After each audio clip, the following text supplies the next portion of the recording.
پاکستان اور انڈیا ایک ہی دن انڈیپینڈنس ملی ان کو، لیکن اگر آپ تھوڑا سا بھی غور کریں نا تو پاکستان کے اداروں میں اور انڈیا کے اداروں میں زمین آسمان کا فرق ہے۔ وہاں بہت سی چیزیں بہت سموتھ ہیں اور اسٹیبل ہیں، اور پاکستان میں بہت سی چیزیں بہت زیادہ انسٹیبل ہیں، اور سمجھ نہیں آ رہا ہوتا ایک پاکستانی سوچنا سمجھنا شروع کر دے تو وہ کہہ رہا ہوتا ہے یہ ہوا کیا، یہ ہو کیسے رہا ہے اور یہ ٹھیک کیسے ہوگا۔ لیکن ظاہر ہم پاکستانی ہیں اور ہم نے ہی اس ملک کو ٹھیک بھی کرنا ہے، ہم نے اس کے لیے سوچنا ہے۔ تو آپ ذرا ہسٹری میں جاتے ہیں تو آپ کو ایک چیز کی سمجھ آتی ہے، جیسے ایک عمارت کی بنیادیں ہوتی ہیں، جو چند شروع کے ایام ہوتے ہیں، یہ سال ہوتے ہیں، جو دور ہوتا ہے کسی بھی ملک کے بننے کا، وہ بہت اہم ہوتا ہے، بہت اہم ہوتا ہے۔ بالکل اسی طرح جیسے ایک بچہ جب پیدا ہوا ہے تو اس کی جو نشوونما ہے وہ جیسی ہوگی ساری زندگی اس پر اس کی چھاپ رہتی ہے۔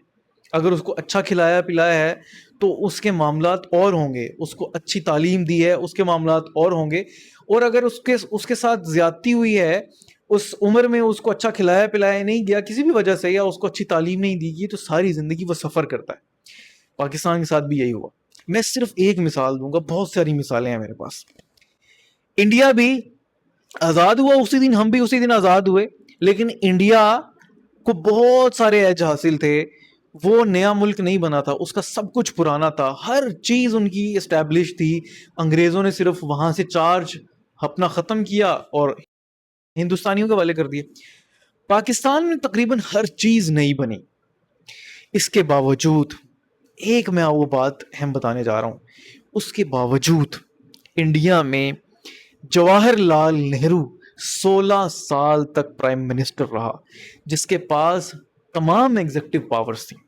16 سال ایک ہی بندہ، اور ان 16 سالوں میں پاکستان میں 5 بندے بدل گئے، 5 بندے بدل گئے۔